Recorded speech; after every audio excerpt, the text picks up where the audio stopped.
Imagine waking up one morning to discover that one of the most important stretches of ocean on the planet has effectively been shut down. Not by a hurricane, not by an earthquake, but by the deliberate, calculated action of a single country that decided the rules everyone else agreed to simply no longer applied to it. Imagine the ripple effect of that one moment touching everything from the fuel in your car to the medicine in your cabinet to the phone in your hand. That is not science fiction. That is the trajectory the world is currently on in the South China Sea, and the decisions being made right now in Beijing, Manila, Washington, Tokyo, and across Southeast Asia will determine whether humanity navigates this crisis or stumbles into one of the most destructive conflicts in modern history. The South China Sea is not just a body of water. It is the single most economically critical maritime corridor on Earth. More than $3 trillion in global trade passes through its waters every single year. Roughly a third of all maritime shipping in the world relies on those lanes. The oil tankers, the container ships carrying electronics and clothing and food, the liquefied natural gas carriers that heat homes across East Asia, they all funnel through that sea. Beneath its surface lie an estimated 11 billion barrels of oil and nearly 200 trillion cubic feet of natural gas. The nations that border it have fished its waters for centuries. For Southeast Asia, the South China Sea is not merely strategic. It is existential. China has known all of this for a very long time. Beginning around 2013 and accelerating dramatically through the years that followed, Beijing embarked on one of the most audacious territorial construction projects in recorded history. In the Spratly Islands, in the Paracel Islands, in disputed reefs and shoals scattered across the sea, China dredged sand from the ocean floor and built entire artificial islands where once there was only open water. On those islands it placed runways long enough to land military aircraft, hangars capable of housing bombers, radar installations, and missile batteries. The construction was so fast and so large in scale that analysts watching satellite imagery could barely keep up. By the time the world had fully registered what was happening, China had created a network of fortified positions stretching hundreds of miles from its coastline, covering waters that 5 other nations also claim under international law. The legal picture could not be clearer and simultaneously more ignored. This court is now in session. In 2016, an international tribunal at The Hague issued a landmark ruling in a case brought by the Philippines. The court found that China's sweeping historical claim to nearly the entire South China Sea, drawn within a line that has come to be known as the 9-dash line or more recently the 10-dash line, had no basis under international law. It ruled that China could not claim historic rights over waters that clearly fell within the exclusive economic zones of neighboring states. Beijing's response was immediate and absolute. It declared the ruling null and void, refused to acknowledge it, and continued its activities in the sea without any modification whatsoever.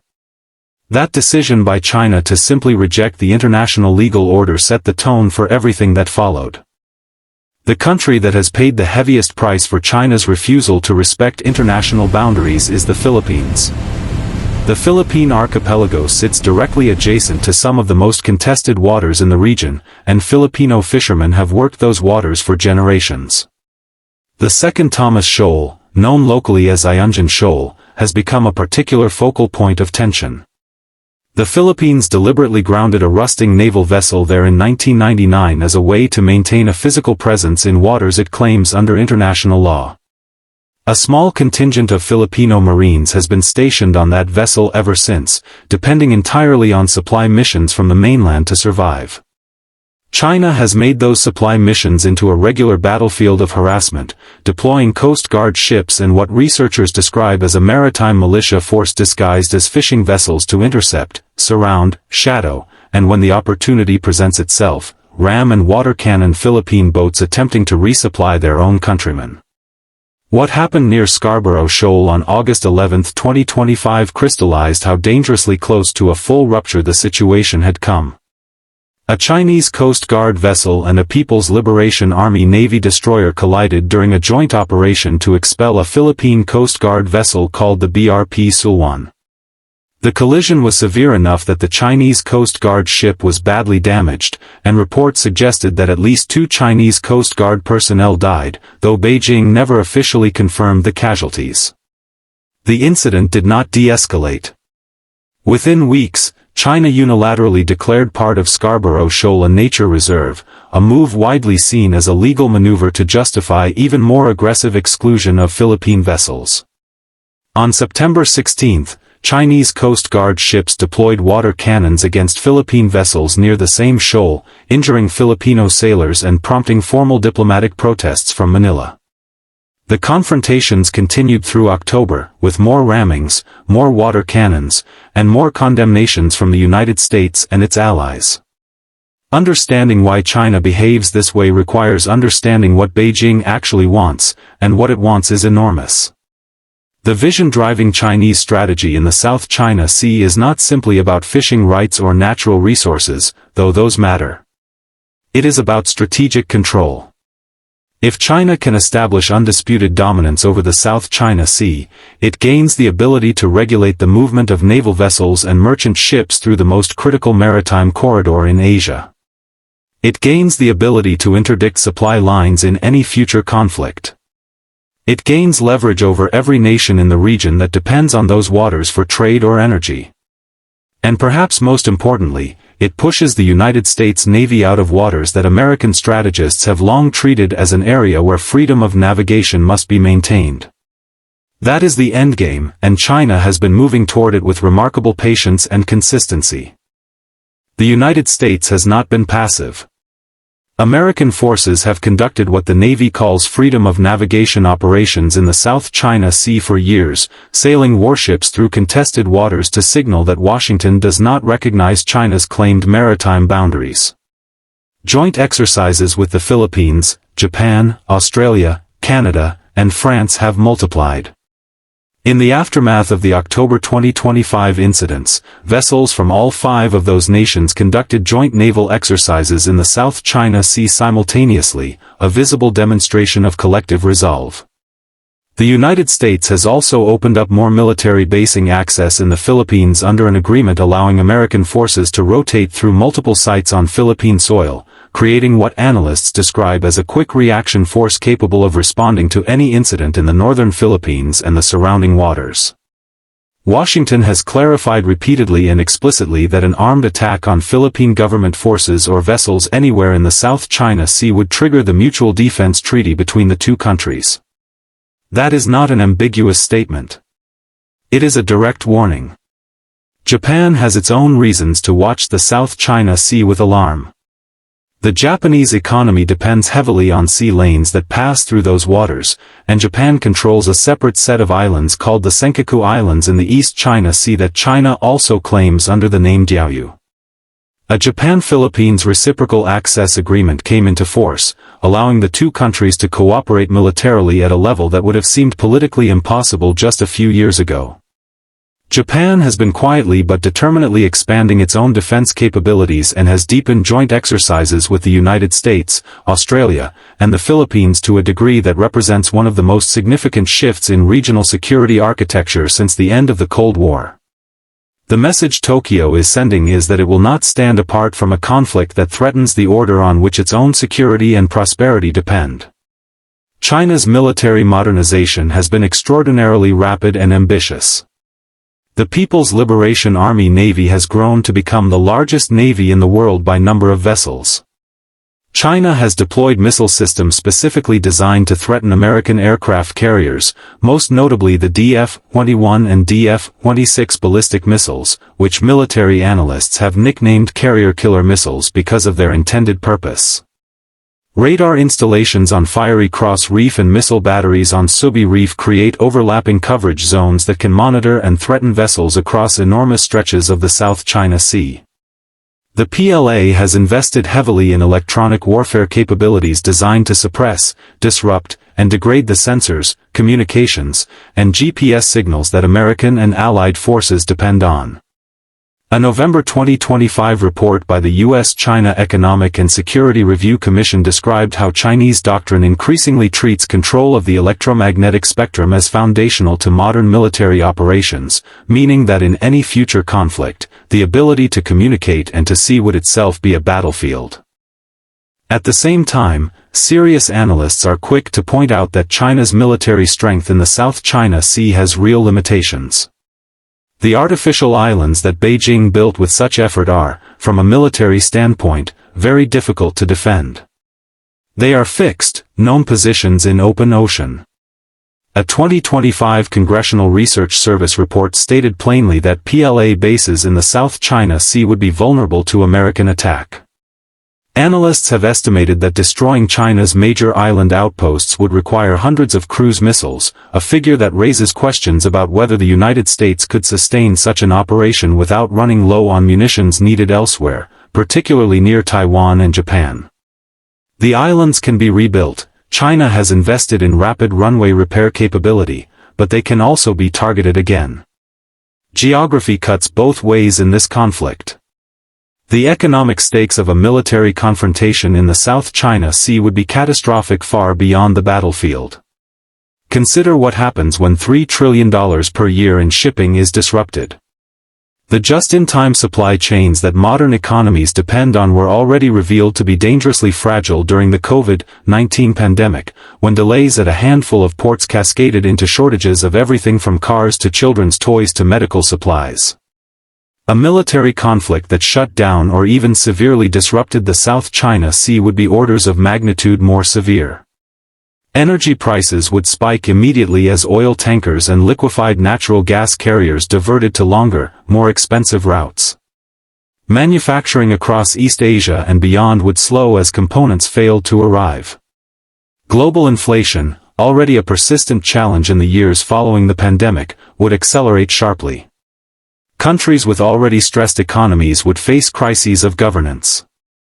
The human cost would extend far beyond any combatant. China's own economy gives it reasons both to push forward and to hesitate. Beijing's economic trajectory has slowed significantly from the breakneck growth rates that characterized the first 2 decades of the 21st century.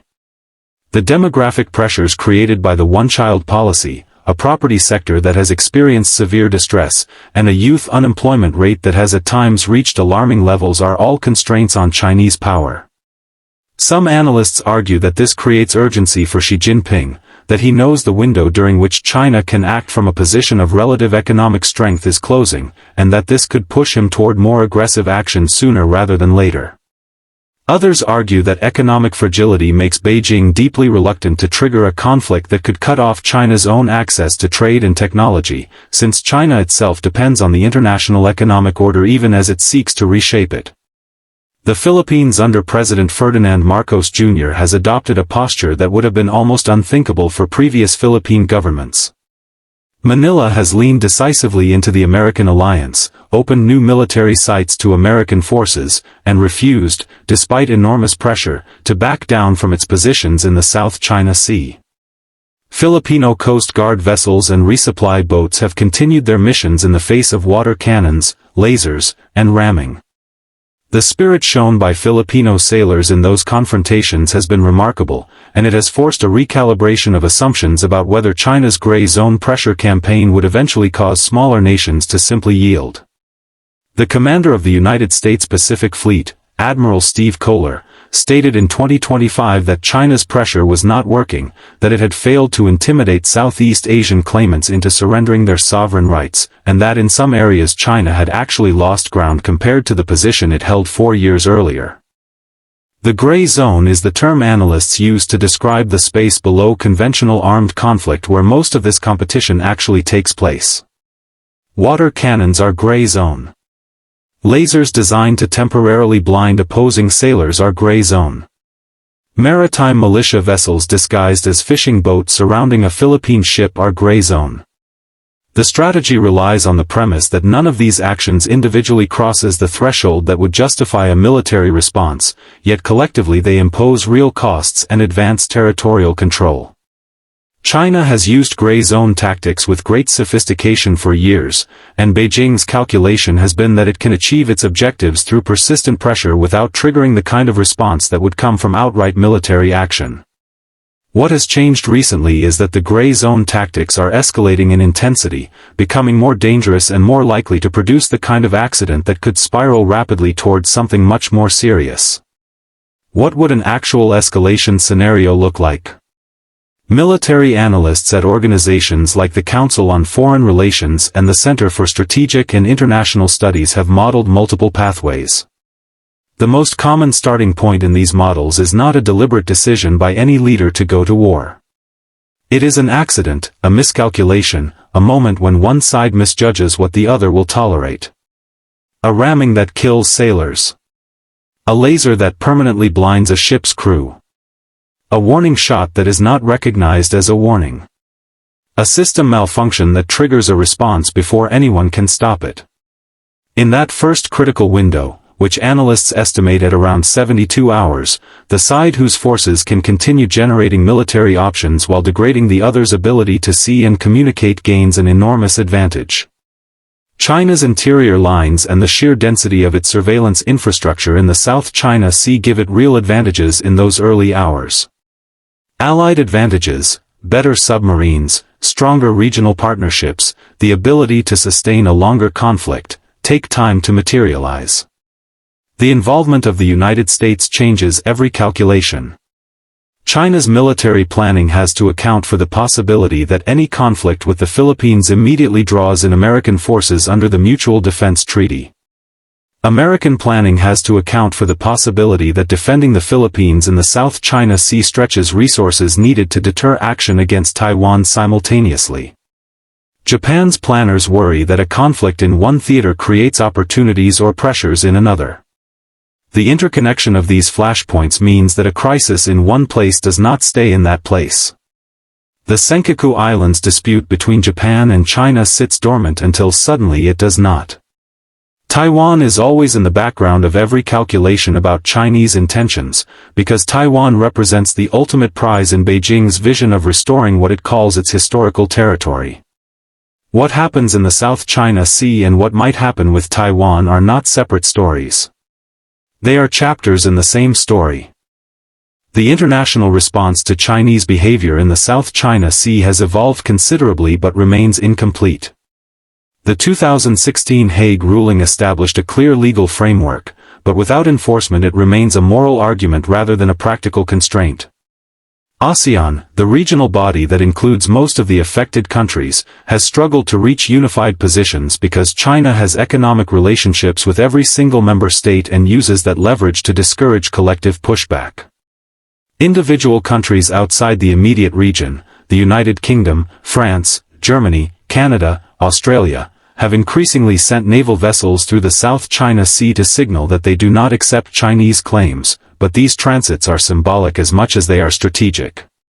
The question of whether the international community has both the will and the capacity to enforce the rules-based order in Asia remains genuinely open. What every ordinary person watching this story from anywhere in the world needs to understand is that the South China Sea is not a faraway problem for other people. The shirt on your back, the microchips in your devices, the food on your table, the energy that powers your home, all of it depends on the uninterrupted flow of global trade through shipping lanes that are increasingly contested. The outcome of the competition playing out right now in those waters will shape the economic and security conditions of the entire planet for generations. If the principle that a powerful nation can simply claim vast stretches of international waters and exclude everyone else is allowed to stand without consequence, the implications extend far beyond this one sea. Every maritime dispute in every ocean is watching. Every nation that has ever wanted to rewrite the rules in its own favor is watching. The decisions made now are precedents that will echo for a very long time. The situation in the South China Sea is not hopeless and it is not yet a conflict, but it is serious in a way that demands honesty. The trajectory is toward greater confrontation, not less. China has shown no willingness to accept the international legal rulings that go against it, no willingness to stop its gray zone operations, and no willingness to negotiate the kind of compromise that would reduce tensions. At the same time, the nations pushing back against China's expansion are more united, more capable, and more determined than they were even a few years ago. The Philippines has not yielded. Japan has not stepped back. The United States has not disengaged. The alliances and partnerships binding those countries together have deepened at a pace that reflects the seriousness with which all of them view the threat. Whether that growing coalition of resolve is enough to deter Beijing from crossing the line that transforms this slow-motion crisis into something far worse is the most important question in geopolitics right now, and the honest answer is that nobody knows. What is certain is that the world is watching, and the choices made in the months and years ahead will matter enormously to everyone alive today and to every generation that follows.